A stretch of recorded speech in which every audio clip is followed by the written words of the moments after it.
Hello guys, Radhe Radhe. आज के इस वीडियो पे हम लोग कवर करने वाले हैं हमारा दूसरा phylum of the nonchordata, that is coelenterata. Coelenterata का ये जो है ये डायग्राम ऑफ अ कोलेंड्रेटा है और बेसिकली इसका डायग्राम भी मैंने मेंशन किया है और उसके बारे में भी बताया है। तो let's start the important point regarding this topic. पहला जो है इनका बेसिस ऑफ क्लासिफिकेशन, ये बहुत ज़्यादा इंपॉर्टेंट है, आपको लर्न बाय हार्ट होना ही चाहिए। टिश्यू लेवल ऑफ ऑर्गेनाइजेशन होता है मैम, रेडियल सिमेट्री भी एग्जिबिट करते हैं मैम, डिप्लोब्लास्टिक होते हैं, ब्लाइंड सैक होता है। अगर पूछ देगा ना ये बेसिकली जो रहते हैं ना, इस चैप्टर के क्वेश्चन मिसमैच तरीके से आते हैं। अगर इसमें लिखा रहेगा कि कोलेंट्रेटा जो रहता है it belongs to the tube within tube, तो वो जो रहता है इनकरेक्ट स्टेटमेंट। और अगर इनकरेक्ट स्टेटमेंट चूज़ करने को बोला जाएगा तो गलत हो जाएगा ना, तो आपका +4 मार्क्स आ जाएंगे। लेकिन अगर वो गलत हो गया और अगर आपको ये याद नहीं रहा तो आपका -5 तो एकदम पक्का हो ही जाएगा। ठीक है, इनका हैबिटेट जो रहता है वो क्या होता है कि एक्वाटिक हैबिटेट को ये बिलोंग करते हैं। मतलब कि ये जो रहते हैं कि ये मरीन में भी रहेंगे, फ्रेश वाटर भी रहेंगे, सेसाइल रहते हैं। सेसाइल मतलब क्या होता है कि एक जगह पे क्या होता है कि इंटैक्ट रहते हैं, रुके हुए रहते हैं। ठीक है, रुके हुए रहते हैं। इनको जो रहता है कि वाटर का रिक्वायरमेंट होता है या फिर किसी के ऊपर जो रहते हैं ये चढ़ करके जो रहता है जा सकते हैं। लेकिन ये कुछ जो रहते हैं वो क्या होते हैं कि सेसाइल रहते हैं, और कुछ जो रहते हैं वो क्या होते हैं कि फ्री स्विमिंग होते हैं, मतलब वो इंडिविजुअली स्विम करने की कैपेबिलिटी रखते हैं। सो बेसिकली अब हम लोग डायग्राम से डील करते हैं। तो ये डायग्राम जो रहता है कि आप बना लीजिएगा जिस तरीके से मैंने बताया। तो मैं शुरू से स्टार्ट करती हूँ। ये जो अपर वाला पार्ट है ना, ये कुछ इस तरीके से, ठीक है, ये कुछ इस तरीके से। तो ये जो अपर वाला पार्ट है ना, वो उसको हम लोग क्या कहते हैं, टेंटाकल्स। ठीक है, जो इनके जो divisions which is present in the mouth part that are known as tentacles. ये टेंटाकल्स बेसिकली क्या काम रहता है इन टेंटाकल्स का, ये जो रहता है ये जो रहते हैं ये तुम्हारा क्या होता है कि ये कैप्चरिंग ऑफ द प्रे के लिए रिस्पॉन्सिबल होता है। ठीक है, और इनका जो माउथ होता है बेटा, उसको हम लोग माउथ से कंसिडर नहीं करते हैं। इस माउथ को हम लोग बोलते हैं हाइपोस्टॉम। ठीक है, HYPOSTOME, hypostome, which is very important क्योंकि ये नीट में बहुत बार आ चुका है।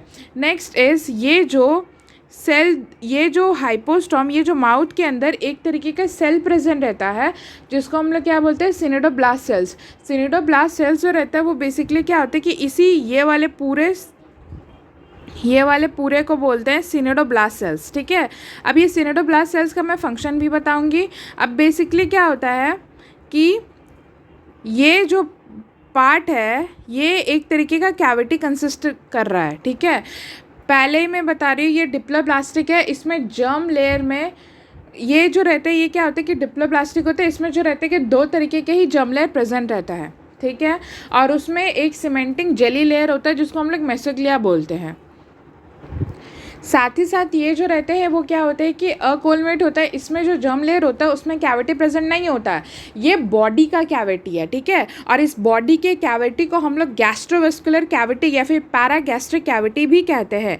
तो इसको मैं यहाँ पे मेंशन कर दे रही हूँ, गैस्ट्रोवेस्कुलर कैविटी, वैस्कुलर कैविटी बोलते हैं, या फिर गैस्ट्रिक कैविटी बोलते हैं। ठीक है, ये बॉडी के कैविटी को, बॉडी के जो नीचे में एकदम प्रेजेंट रहता है वो क्या होता है कि बेस कहते हैं, और नेमाटोसाइट्स और द स्टिंगिंग कैप्सूल ये इस वाले बॉडी को बोलते हैं। ये वाला अपर वाला बॉडी, जो ये वाला बॉडी है ना, ये वाले बॉडी को हम लोग क्या कहते हैं, नेमाटोसाइट और स्टिंगिंग कैप्सूल। ये एक तरीके के कैप्सूल की तरह दिखता है इसलिए इसको स्टिंगिंग कैप्सूल कहा गया है। नेक्स्ट इज ये कैविटी कंसिस्ट कर रहा है। अब यहाँ पे क्या होता है कि मुंह के पास एक लिड प्रेजेंट होता है। ठीक है, ये लिड जो रहता है वो कुछ इस तरीके से होता है। ठीक है, तो ये जो लिड होता है ना, इसको हम लोग बेसिकली क्या कहते हैं, लिड कह देते हैं। ठीक है, नेक्स्ट इज ये हमारा डायग्राम तो हो गया। अब यहाँ पे क्या होता है कि सिनेडोब्लास्ट सेल्स मैंने बता दिया, जो कि किस तरीके का स्ट्रक्चर प्रेजेंट है मैम, इस तरीके से स्ट्रक्चर है उसका। ठीक है, तो cnidoblast cells are present on the tentacles and the body. ये टेंटाकल्स एंड बॉडी में प्रेजेंट है, it is not present in the base, that is the point to be noted. And when active cnidoblast moves out, अब यहाँ पे क्या होता है कि जब ये मुंह के अंदर है ना, तो वो क्या हो रहा है कि अभी सिनेडोब्लास्ट सेल्स एक्टिव नहीं है, they are in a inactive form. लेकिन जब सिनेटोब्लास्ट सेल्स एक्टिव हो जाते हैं तो वो क्या करते हैं कि वो बाहर की तरफ निकल जाते हैं, और बाहर की तरफ निकलेंगे तो कुछ तो फंक्शन परफॉर्म करने के लिए तो निकलेंगे ही ना, और वो फंक्शंस ये रहते हैं, that is for the anchorage, capturing of the prey and defence. मतलब ये पकड़ने के लिए प्रे को, capturing of the prey, anchorage कहीं से लटकने के लिए, एंड डिफेंस किसी को मारने के लिए। अब डिफेंस में क्या होता है कि इनमें एक तरीके का टॉक्सिन प्रेजेंट होता है, उस टॉक्सिन को हम लोग क्या कहते हैं, हाइपोटॉक्सिन, जो कि केमिकल है एक तरीके का, जो कि पैरालिसिस ऑफ द प्रे के लिए रिस्पॉन्सिबल होता है। ये स्टिंगिंग कैप्सूल मान लेते हैं कि एक फ़िश को ही पकड़ लेता है, ठीक है, एक फ़िश को ही पकड़ लिया। अब इस फ़िश को उसने पकड़ा ना, तो वो क्या होता है कि अपना टॉक्सिन रिलीज़ करेगा। जिस टॉक्सिन को रिलीज़ किया उसका नाम हाइपोटॉक्सिन है, और वो एक तरीके का केमिकल बेस्ड सब्सटेंस है जो कि क्या करेगा, इस फ़िश को पैरालाइसिस कर देगा, जिसके कारण जो रहता है कि वो टॉक्सिन जो रहता है वो बहुत ज़्यादा ही हार्मफुल होता है बेटा। अब यहाँ पे क्या होता है कि मेटाजेनेसिस होता है। याद है हम लोगों ने सेगमेंटेशन में पढ़ा था कि the segmentation of the earthworm is known as metameric segmentation. Metameric segmentation था, यहाँ पे जो वर्ड यूज़ किया जा रहा है वो मेटाजेनेसिस है। मेटाजेनेसिस का मतलब क्या होता है, जहाँ पे जेनेसिस आ गया मतलब क्या हो जाएगा, ऑल्टरनेशन ऑफ द जनरेशन। मतलब ये क्या होता है कि दो तरीके के जनरेशन कंसिस्ट करते हैं। तो दो तरीके का जनरेशन जो होता है वो क्या होता है, एक जो रहता है वो क्या होता है, पॉलिप होता है, एक जो रहता है वो क्या होता है कि मेडुसा होता है, ठीक है। तो ये बेसिकली क्या होता है कि पॉलिप जो रहता है वो सेसाइल होता है, और इसका जो बॉडी रहेगा वो क्या होता है, सिलेंड्रिकल शेप का रहता है, ठीक है। और जो फ्री स्विम रहता है, जो इसका अपोजिट मेडुसा रहता है, और ये अम्ब्रेला शेप्ड रहता है। अब यहाँ पे इनके डायग्राम्स भी देख लो। ये क्या है, सिलेंड्रिकल, ये ऊपर की तरफ उठा हुआ है ना, और ये नीचे की तरफ इस तरीके से होगा। तो ये upper you consisting that is polyp, and lower you जो कंसिस्ट करेगा वो क्या होता है कि मेडुसा होता है। अब ये जो रहते हैं कि ये इंडिविजुअली अगर हम लोग कंसिडर करें तो पॉलिप जो रहता है वो कौन शो करता है, अडम्सिया। अडम्सिया जो रहता है इसको हम लोग बोलते हैं सी एनीमोन, ठीक है। और ऑरेला जो रहता है, ऑरेला को हम लोग बोलते हैं जेलीफिश।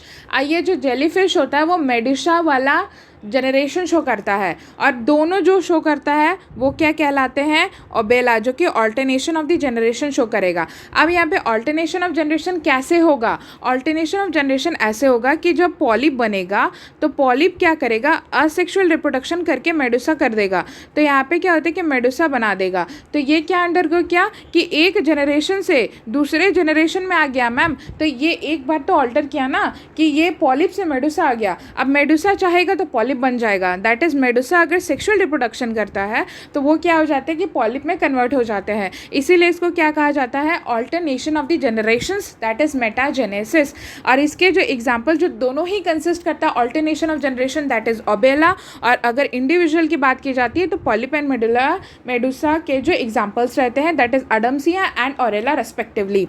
नेक्स्ट इज इनका जो डाइजेशन होता है ना, ये एक्स्ट्रा सेलर एंड इंट्रासेलर होता है। अब एक्स्ट्रा सेलर और इंट्रासेलर में डिफरेंस पता करो। एक्स्ट्रा सेलर इंट्रासेलर का मतलब ये होता है कि एक्स्ट्रा सेलर मतलब सेल के बाहर ये डाइजेशन पूरा हो रहा है, और इंट्रासेलर मतलब क्या होता है कि within inside the cell ही ये डाइजेशन हो रहा है, और अगर आउटसाइड दी सेल डाइजेशन हो रहा है तो उसको हम लोग एक्स्ट्रा सेलुलर कहते हैं। इनका जो रेस्पिरेशन होता है वो बॉडी सरफेस से ही होता है, और ये उतना ज़्यादा डेवलप नहीं होता है, इसमें कोई रेस्पिरेटरी ऑर्गन नहीं प्रेजेंट होता है। In human beings, we have a respiratory organ and a better organized system for the respiration, but it does not consist of respiratory organs. It has only body surface, जिसके कारण ये diffusion करके particles का interchange करते हैं, इनमें अलग तरीके के गैसेस रिफ्यूज़ करते हैं, अंदर जाते हैं बाहर जाते हैं, और इसी बेसिस पे रेस्पिरेशन करेंगे। इनका स्केलेटन ज़रूरी नहीं है स्केलेटन ये कंसिस्ट ही करे, बट कोई कोई जो रहता है वो एक्सोस्केलेटन। अब एक्सोस्केलेटन क्या होता है, एक्सोस्केलेटन, एक्सो का मतलब होता है बाहर की तरफ, और बाहर की तरफ स्केलेटन प्रेजेंट रहता है तो वो क्या चीज़ का रहता है, कैल्शियम कार्बोनेट। ये जो रहता है it is present in brain corals. Brain corals जो रहता है वो क्या होता है कि एक तरीके का एग्जाम्पल है कोलेंट्राटा का, और ये कोलेंट्राटा ब्रेन कोरल्स में जो रहता है कि आपके calcium carbonate that is CaCO3 जो रहता है वो एक्सोस्केलेटन प्रेजेंट रहता है ब्रेन कोरल्स में। अब इनमें रिप्रोडक्शन जो रहता है वो क्या होता है कि असेक्सुअल रिप्रोडक्शन होता है बाय द बडिंग, ठीक है। असेक्सुअल रिप्रोडक्शन होगा बाय द बडिंग, और सेक्सुअल रिप्रोडक्शन जो होता है वो गैमेट फ्यूजन से होता है। बट याद रखिएगा कि इसमें कोलेंटेटा में ऑल्टरनेशन ऑफ द जनरेशन होता है। पॉलिप जो रहता है वो असेक्सुअली रिप्रोड्यूस करके मेडुसा बनाता है, और मेडुसा सेक्सुअली रिप्रोड्यूस करके पॉलिप बनाता है, जिसके कारण ऑल्टरनेशन कभी ये तो कभी वो ऑल्टरनेट वो फॉर्म करते हैं। इनका डेवलपमेंट जो रहता है वो क्या होता है कि डायरेक्ट और इनडायरेक्ट होते हैं, ठीक है। ये इनडायरेक्ट का मतलब क्या होता है कि मैंने पहले भी बताया है पॉरीफेरा वाले में कि उसमें जो रहता है there is presence of larva, ठीक है। और इनके जो एग्जांपल्स है वो पहला जो है वो फाइसेलिया। इनके कॉमन नेम याद रखना है, it is very much important. ये कॉमन नेम के बेसिस पे ही आपको ये पूछा जाएगा, ठीक है। ये बहुत बार पूछा भी जा चुका है, तो ये याद रखिएगा।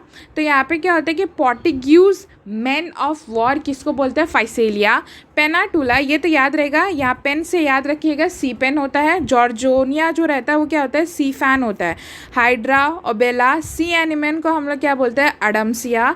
एंड ऑरेला को हम लोग क्या कहते हैं? जेलीफिश, ठीक है। एंड मेंडेरनिया इसको हम लोग क्या कहते हैं? Brain corals. इसमें क्या प्रेजेंट होता है? कैल्शियम कार्बोनेट का एक्सोस्केलेटन। अगर स्टेटमेंट में आ जाए there is present of the endoskeleton, तो मैम ये तो गलत हो जाएगा ना, क्योंकि ये जो रहता है वो क्या कंसिस्ट करता है?